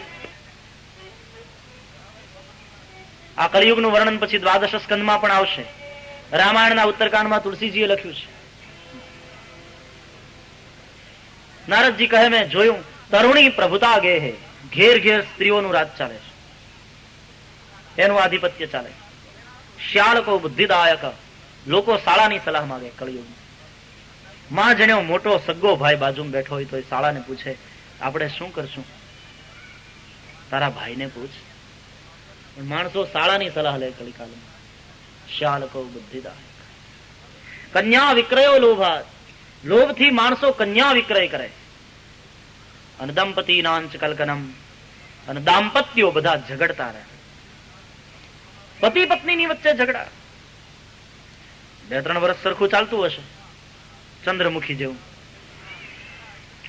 પછી સૂર્યમુખી થાય। પરિણ્યા પછીના પહેલા 3 વર્ષ ચંદ્રમુખી ચકોર બન્યો હોય। નિશાળમાંથી નીસરી જવું પાસરું ઘેર, પંડ્યાની શાળામાં જેમ ભણ્યા હતા, ઓફિસેથી છૂટે એટલે સીધો ઘરે। તાજો પરણેલો હોય ને આડો અવળો ન થાય, સીધો ઘરે આવે। ચંદ્રમુખી પછી 3 વર્ષ સૂર્યમુખી, થોડી તપે, સિનિયર થાય એ બોલતી થાય। પછી આખી જિંદગી જ્વાળામુખી, બોલે ને જાણે લાવા ઓકે। એક જણાએ મને પૂછ્યું, મને કે બૈરી જ્વાળામુખી થાય ત્યારે આપણું શું થાય? મેં કીધું આપણે અંતર્મુખી થઈ જવાય, और दूसरा कोई उपाय ही नहीं है। સોક્રેટિસની પાસે એક યુવાન ગયો, એને કહ્યું કે મારા બાપા મારા લગ્નની વાત ચલાવે છે તો હું શું કરું, મારે પરણી જવું જોઈએ કે નહીં? સોક્રેટિસે કહ્યું જલ્દીથી પરણી જા। કેમ? તો કે પત્ની સારી મળી તો તું ફાયદામાં છે જ। તો કે તો ઠીક છે, પણ પત્ની ખરાબ મળી તો? કહ્યું તો તું સોક્રેટિસ થઈ જઈશ। આ મફત સોક્રેટિસ નહોતો થયો, ફિલોસોફર એમને નહોતો થયો, એની પત્ની હતી ઝેન્થેપી મહા। સોક્રેટિસની પત્નીનું નામ હતું ઝેન્થેપી। એ મહાકર્કશા નારી હતી। બોલે જો કર્કશા મળી તો તું સોક્રેટિસ થઈ જઈશ। એટલે એ જ્વાળામુખી બને ત્યારે માણસ અંતર્મુખી થઈ જાય, એ જાજે ભાગે ફિલોસોફર થઈ જાય। પછી એ ફાયદો જ છે ને, એમાં શું ખોટું છે? દંપતિ નાંચ કલકન, એવા બાધે। અમારે એક યુગલ છે ભારતમાં, એવા બાધે। અને બાંધવાનું એટલે ખાલી બોલીને નહીં, અહીં તો બોલવાનું નહીં, ઉલટાનું હાથની લડાઈ, છૂટા હાથની, બોલવાનું નહીં। રસોડામાંથી સીધા છૂટા વેલણ આવે, ચકલાનો ઘા કરે, હાણચી તાવીથો છાલિયા થાળી ટોપિયા જે હાથમાં રસોડામાંથી એ ઘા કરે ના। એમાં એકવાર મહેમાન આવ્યા, પ્રોગ્રામ ચાલતો તો આવો, અને એમાં મહેમાન આવ્યા ને એમાં મહેમાન જોઈ ગયા હતા કે આ કઈક ધમાલ ચાલે। મહેમાન આવ્યા એટલે પછી મહેમાને કેવું પડ્યું, કા કેમ છો? એટલે બંને મહેમાન એટલે બંને આવો આવો આવો, પધારો પધારો, આનંદ આનંદ આનંદ, આવો બેસો। એટલે મહેમાન કે શું ચાલતું હતું? તો બસ અમે 2 માણસ આવો આનંદ કર્યા કરીએ અવારનવાર, 5 વર્ષથી અમારે તો ચાલે આવો આનંદ અમે અવારનવાર કરીએ। મહેમાન કે આ આનંદ કેવો? રસોડામાંથી ચકલા ને વેલણ છૂટા આવે, અને એમાં તમને આનંદ કઈ રીતે મળે? પેલો કે આનંદ મળે કઈ રીતે? તો કે આંટી જાય તો એને મળે, ચૂકવી દઉં ખા તો મને મળે। આવો આનંદ કર્યા જ કરીએ છીએ આમ અવારનવાર। આંટી જાય તો ઈ રાજી થાય, કેમ? આંટી ગઈ ને, ઢીમણું ઉપાડી દીધું ને, અને ચૂકવી દઉં તો હું રાજી થાઉં, ખાલી ગયો ને મારી જો। દંપતિ નાંચ કલકન, અને એ બંને જણા પાછા મહેમાન આવે ત્યારે એવા હંપી જાય જાણે કાંઈ થયું નથી, પધારો પધારો પધારો, આવો આનંદ તો થયા કરે। કેમ? ઓલી વળી પાછી કે હા હાલ્યા કરે આવું તમે।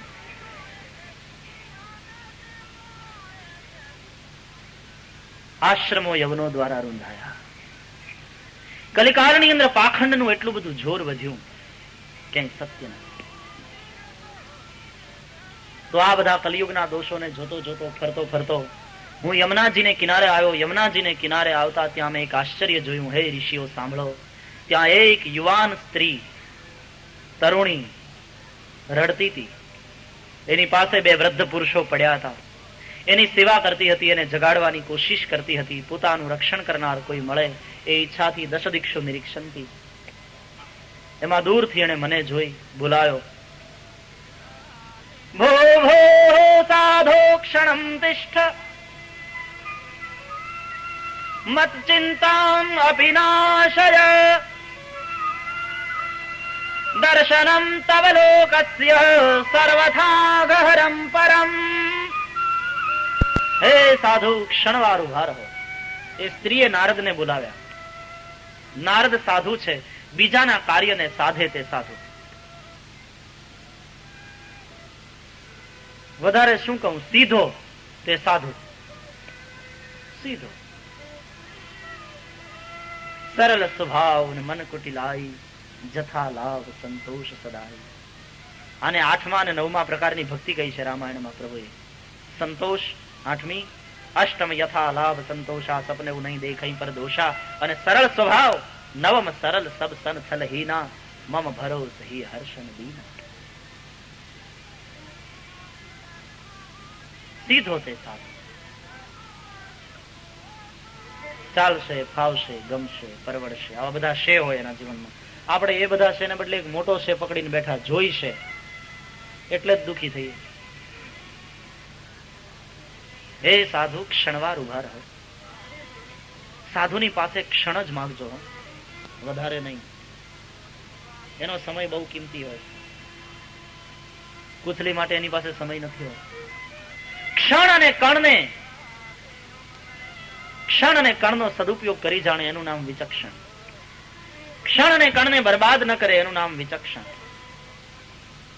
કણને પણ બરબાદ ન કરો તો આબાદ થશો. ક્ષણ કણને જે બરબાદ કરે તે કદી આબાદ ન થાય. ભોજનને જે હેઠું છાંડે, સમય ગુમાવે. હે સાધુ, ક્ષણવાર ઉભા રહો, મારી ચિંતાનો નાશ કરો. મહારાજ, તમારું દર્શન એ પાપનો વિનાશ કરનાર છે. નારદ શબ્દનો અર્થ જ એ થાય, નારમ દુઃખ સમૂહમ નાશયતિ ઇતિ નારદ. દુઃખ સમૂહનો જે નાશ કરે એનું નામ નારદ. કઈ રીતે નાશ કરે? એની પાસે કઈ ચમત્કાર છે, જાદુઈ લાકડી છે? નહીં. બહુધા તવ વાક્યેન દુઃખ શાંતિર ભવિષ્યતિ. સંતના વાક્યમાં એ તાકાત હોય છે કે એની એ પરિસ્થિતિ હોય જે થોડી વાર પહેલા આપણને દુઃખપ્રદ લાગતી હોય તે પછી સુખપ્રદ લાગે. સંત પરિસ્થિતિને નથી બદલાવતો, સંત આપણી મનઃસ્થિતિને બદલાવે છે એના ઉપદેશ વડે. જુઓ ને, વિભીષણ પોતાની પરિસ્થિતિનું વર્ણન કરે. હનુમાનજી એમ પૂછે છે વિભીષણને કે વિભીષણ, આ રાક્ષસોની નગરીમાં તમારા જેવા ભગવત ભક્ત રહી કેમ શકે છે? અને વિભીષણે પોતાના દુઃખનું વર્ણન કર્યું કે સુન હું પવન સુત રહની હમારી જીમી દશન અની મહુ જીભ બિચારી. એ પોતાના દુઃખનું વર્ણન છે, પણ હનુમાનજીએ એ વાતને એટલી સરસ રીતે સમજાવી વિભીષણને કે થોડી વાર પહેલા જે પરિસ્થિતિ દુઃખપ્રદ લાગતી હતી એ જ પરિસ્થિતિ પછી વિભીષણને સુખપ્રદ લાગવા લાગી કે તમે જીભ જેવા ને આ રાક્ષસો દાંત જેવા. તો વિભીષણ, દાંતે જવું પડે, જીભ તો એમને મોઢામાં હોય. લંકામાંથી રાક્ષસોને જવું પડશે અને તમે લંકાના અધિપતિ થઈ અને લંકામાં રાજ કરશો. આ જીભની, દાંતની સલામતી જીભને આધારે છે. જીભ જો કોકને ગાળો દેવા માંડે ને કોઈ થપાટ મારે તો દાંત બધાય બહાર નીકળી જાય, એને નીકળી જવું પડે. આ તો સારું છે જ્યાં સુધી તમને થપાટ નથી મારી કે તમારો અપરાધ નથી કર્યો. બાકી જે દિવસે આપના જેવા સંતનો અપરાધ કરશે દશાનન, ત્યારે આ કોઈ લંકામાં નહીં રહી શકે. એની એ પરિસ્થિતિ હનુમાનજીના વાક્યો પછી વિભીષણને સુખપ્રદ લાગવા. મંથરાને અયોધ્યાની અંદર રામના રાજ્યાભિષેકની તૈયારી થોડી વાર પહેલા આનંદ પમાડતી હતી, પણ સરસ્વતીએ મતી ફેરવી અને પછી એની એ દીપમાળાના દીવાઓ મંથરાને દજાડવા લાગ્યા. એના એ વાજિંત્રોના સૂર શૂળ બનીને મંથરાના કાનમાં ભૂંકાવા લાગ્યા. સંત મનઃસ્થિતિને બદલી નાખે. આગળ બેઠા હોય ને સિનેમા ચાલે છે એમ માનીને આપણે રડતા હોઈએ તો સંત એમ કે નહીં, નાટક ચાલે છે, આગળ વાળાની ટિકિટ વધારે હોય. તું ફાયદામાં છે. નાટક ચાલે છે એમ માની પછવાડે બેસીને આપણે રડતા હોય ત્યારે સંત એમ કહે કે નહીં, સિનેમા ચાલે, તું ફાયદામાં. સિનેમામાં પાછળની ટિકિટ વધારે અને નાટકમાં આગળની ખુરશીના ભાવ વધારે. સંત ખાલી મનહદ સ્થિતિને બદલાવી નાખે, બાકી હું તમે જ્યાં બેઠા હોઈએ ત્યાં ને ત્યાં જોઈએ. પરિસ્થિતિમાં કોઈ પરિવર્તન નહીં. नारम ज्ञानम ददाति इति नारद, दूसरा अर्थ है ज्ञान ने देनारा, एनु नाम नारद. तो महाराज आपना दर्शन पापનો વિનાશ કરનાર છે. આપના વાક્યથી દુઃખ શાંતિ થાય છે. બહુ ભાગ્ય હોય ત્યારે આપના જેવા સંતનું દર્શન થાય. આજે આપના દર્શન કરીને હું ધન્ય થઈ. આમ પેલી યુવાન સ્ત્રી બોલી. નારદજીએ પૂછ્યું કે હે વરોરુ, તું કોણ છે? બાલા તું કોણ છે? આ બંને વૃદ્ધ પુરુષો કોણ છે? તું શા માટે રડે છે? પેલી સ્ત્રીએ પરિચય આપ્યો. દેવર્ષિ, તમે મને ન ઓળખી? અહમ ભક્તિ રીતિ ખ્યાતા ઇમૌ મે તનયૌ મતૌ જ્ઞાન વૈરાગ્ય નામાનૌ કાલ યોગેન જર્જરૌ. મહારાજ, મારું નામ ભક્તિ. આ બંને મારા પુત્ર છે, જ્ઞાન અને વૈરાગ્ય. તમને આશ્ચર્ય થશે કે માં યુવાન અને દીકરા ઘરડા. સાંભળો, તમને માંડીને વાત કરું. દ્રવિડ દેશમાં મારો જન્મ, કર્ણાટકમાં મોટી થઈ, મહારાષ્ટ્રમાં ક્યાંક ક્યાંક મને પોષણ મળ્યું. પછી ગુજરાતમાં ગઈ. ગુર્જરે જીર્ણતામ ગતા, ગુજરાતમાં ઘરડી થઈ ગઈ. દક્ષિણ ભારત ભક્તિ માતાનું પિયર છે. દક્ષિણ ભારતમાં ભક્તિના આચાર્યો ઘણા બધા થયા છે. શંકરાચાર્ય હોય કે રામાનુજાચાર્ય હોય. આજ પણ સદાચાર અને સંસ્કારનું જોર દક્ષિણમાં ઘણું જોવા મળે છે, જળવાઈ રહ્યું છે. કર્ણાટકમાં મોટી થઈ, મહારાષ્ટ્રમાં ક્યાંક ક્યાંક પોષણ મળ્યું અને ગુજરાતમાં ગઈ ત્યાં ઘરડી થઈ ગઈ. ગુજરાતીઓ ઉપર આ એક બહુ મોટો આરોપ છે. ગુજરાતમાં આવી અને ઘરડી થઈ ગઈ. હા, રૂપિયા કેમ કમાવા એ ગુજરાતીઓને આવડે, પણ પૈસાના દાસ થનારા કદી પરમાત્માના દાસ થઈ શકતા નથી. પૈસો મારો પરમેશ્વર અને બૈરી મારી ગુરુ. છોકરા છૈયા શાલીગ્રામ, પછી સેવા કોની કરું? કર. કેવળ જે પૈસાનો જ દાસ છે. ઘણાને તો રૂપિયા સિવાય કઈ. દુકાની એનું મંદિર, હિસાબના ચોપડાઈ એની પોથી, અને પાઉન્ડ ગણવાય એના જપ, સાધના પૂરી. આટલું જ જીવન છે. અને ભક્તિ છે પણ ઘરડી છે. તમને બતાવું, સાસુ ઠાકોરજીની સામે બેસીને માળા ફેરવતા હતા ને વહુ આવી. જો સાસુ વહુનું મને જરા વધારે ફાવે છે, એટલે 10 દિવસમાં આવતું રહેશે. કોઈ ખોટું લગાડતા નહીં. વહુ હોય કે સાસુ એ કોઈ ખોટું લગાડવા જેવું નથી, કારણ કે બે નું આવશે.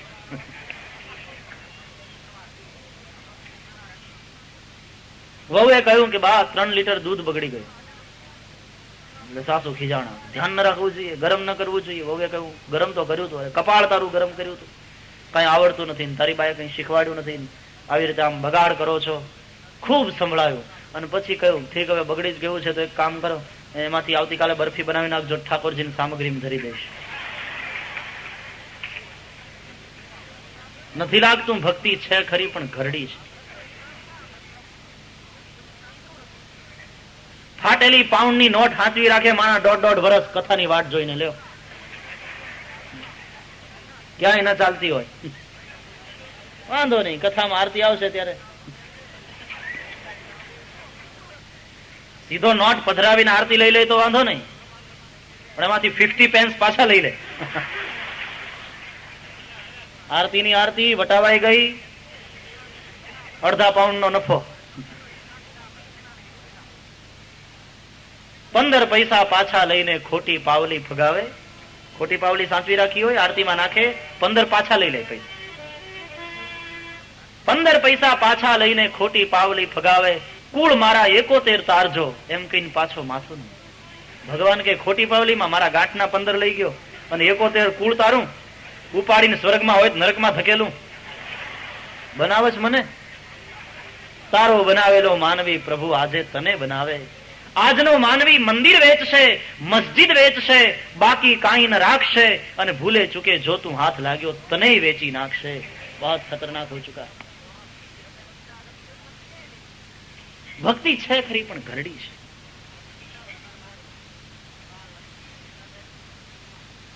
અમારે અહીંયા તો ખબર નહીં, ભારતમાં નથી, પૂજાની સોપારી નીકળી, ખાસ ક્વોલિટી, જે ખાવામાં કામ ન લાગે, એકદમ નાની નાની હોય, એનું નામ પૂજાની સોપારી.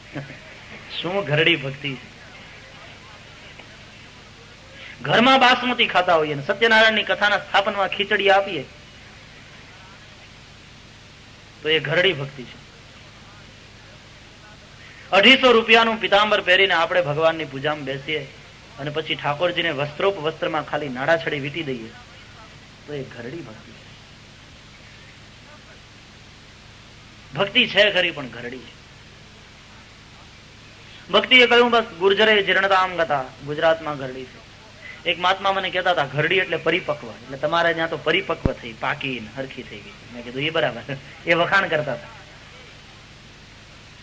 એક બીજા સંતની પાસેથી સાંભળ્યું કે નહીં આનો અર્થ તમે જુઓ કે એ દ્રવિડમાં ઉત્પન્ન થઈ, ત્યાં જન્મી, પણ ત્યાં એને ગોઠ્યું નહીં એટલે ભાગી. કર્ણાટકમાં ગઈ, ત્યાં મોટી થઈ, પણ ત્યાં કઈ બહુ ગોઠ્યું નહીં, વળી ભાગી. મહારાષ્ટ્રમાં આવી, ક્યાં ક્યાંક એને મજા આવી, પણ એકદમ બહુ મજા ના આવી એટલે ગુજરાતમાં આવી, ત્યાં સ્થિર થઈ ગઈ. એટલે જ તમે ગુજરાતીઓ આટલી મોટી મોટી કથાઓ ને જ્ઞાન યજ્ઞો ને વગેરે કરો છો. એ સરાહના કરતા, વખાણ કરે. ભક્તિએ કહ્યું પછી ગુજરાતમાંથી હું ભાગી અને આવી યમુનાજીને કિનારે, જ્યાં શ્રી કૃષ્ણના ચરણ રજથી ભૂમિ વિભૂષિત છે.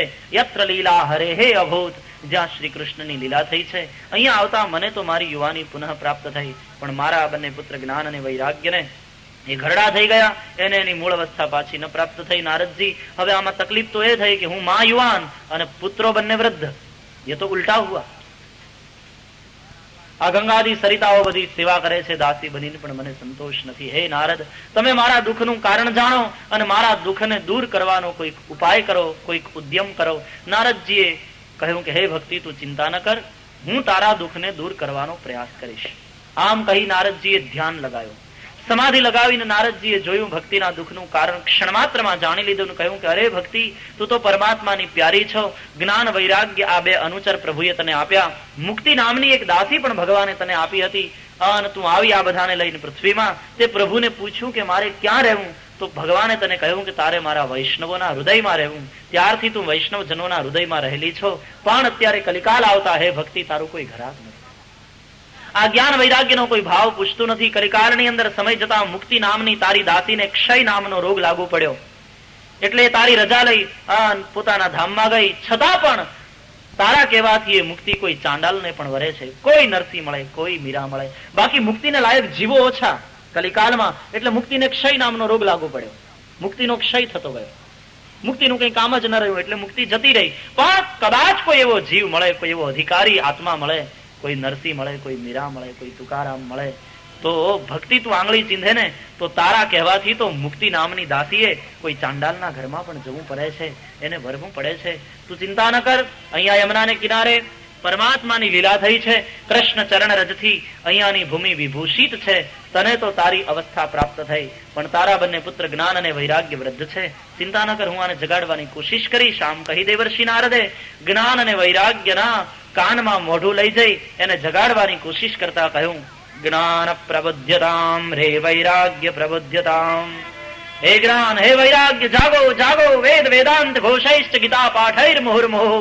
વેદ વેદાંતના ઘોષ કર્યા, વારંવાર ગીતા પાઠ કર્યા. બંને જાગ્યા, પણ વળી પાછા બગાસા ખાય સુઈ ગયા. कथा का तात्पर्य है, हम सब में ज्ञान वैराग है तो है सही, लेकिन सोए हुए, जागृत नहीं. वेदांत की बातें सुनते हैं, भगवत गीता के प्रवचन सुनते हैं, श्रीमद् भागवत या रामायण की कथा सुनते हैं, तो हमारे भीतर सोए हुए ज्ञान और वैराग्य जागृत तो होते हैं, लेकिन जागृति चिरकाल तक बनी नहीं रहती. जैसे ही प्रवचन खत्म हुआ, जैसे ही कथा पूरी हुई, वળી બગાસા ખાય અને જ્ઞાન વૈરાગ્ય સુઈ જાય. પછી તો બહુ કોશિશ કરી, જ્ઞાન વૈરાગ્ય જાગ્યા નહીં. ત્યારે નારદજીએ ભક્તિને કહ્યું કે તું ચિંતા ન કર, તારા દુઃખને દૂર કરીશ, અને જો જ્ઞાન વૈરાગ્ય સહિત ગેહે ગેહે જને જને તારું સ્થાપન ન કરું તો હે ભક્તિ, હું હરિનો દાસ નહીં. પ્રતિજ્ઞા કરી દેવર્ષિ નારદ. આકાશમાં આકાશવાણી થઈ, નારદજી ધન્ય છે તમને, આવી પ્રતિજ્ઞા તમને શોભે છે, તમારો ઉદ્યમ સફળ થશે, આ માટે તમે સત્કર્મ કરો. સત્કર્મ શું તે તમને સંતો બતાવશે. એટલે નારદજી અનેક સંતોને કહ્યું કે ભાઈ સત્કર્મની વ્યાખ્યા કરો. એવું કયું સત્કર્મ કરું કે ભક્તિનું દુઃખ દૂર થાય, જ્ઞાન વૈરાગ્ય જાગૃત થાય. બધાએ ઋષિઓએ હથિયાર જેઠા મૂકી દીધા કે દેવર્ષિ, વેદના ઘોષથી અને ગીતાના પાઠથી જો ન જાગ્યા તો હવે બીજું કોઈ સત્કર્મ અમારી નજરમાં તો આવતું નથી. એટલે નારદને ચિંતા થઈ. સનત કુમારોને બદ્રિકાશ્રમમાં મળ્યા અને પોતાની ચિંતાનું કારણ બતાવતા અત્યારે સનત કુમારોને કહ્યું કે લો, ये है हमारी चिंता का कारण. अगर आप कोई उपाय बता सकें, आप सत्कर्म की व्याख्या कर सकें तो आपका आभारी होगा मैं. तब सनत कुमारों ने कहा, देवर्षि चिंता न कीजिए, उपाय दुराराध्य नहीं, सुख साध्य છે. ધન્ય છે તમને નારદ, તમે વિરક્તોમાં શિરોમણી છો, તમે શ્રી કૃષ્ણ દાસમાં અગ્રણી છો, તમે યોગ ભાસ્કર છો. તમને કેટલી ચિંતા છે ધર્મ માટે, સંસ્કૃતિ માટે, જ્ઞાન ભક્તિ વૈરાગ્યના પ્રચાર અને પ્રસાર માટે. તમે વંદનીય છો. નારદ, તમને સત્કર્મ કરવાનું કહ્યું ને આકાશવાણીએ, તો સત્કર્મ એટલે શું? યોગ યજ્ઞ, દ્રવ્ય યજ્ઞ, તપો યજ્ઞ, અનેક યજ્ઞો છે, પણ જેમાં વિધિ વિધાનને પ્રાધાન્ય હોય એ બધા કર્મ વિસૂચક યજ્ઞ છે. જ્યારે સત્કર્મ સૂચકો નૂનમ જ્ઞાન યજ્ઞ સ્મૃતો બધાઈ, જેમાં વિધિ વિધાનને નહીં પણ જ્ઞાનના આદાન પ્રદાનને પ્રાધાન્ય હોય એનું નામ સત્કર્મ. એ જ્ઞાન યજ્ઞ છે અને એ સત્કર્મનું સૂચન કરે છે. માટે એક કામ કરો, આપ શ્રીમદ ભાગવત જ્ઞાન યજ્ઞ કરાવો તો આપનો ઉદ્યમ સફળ થશે.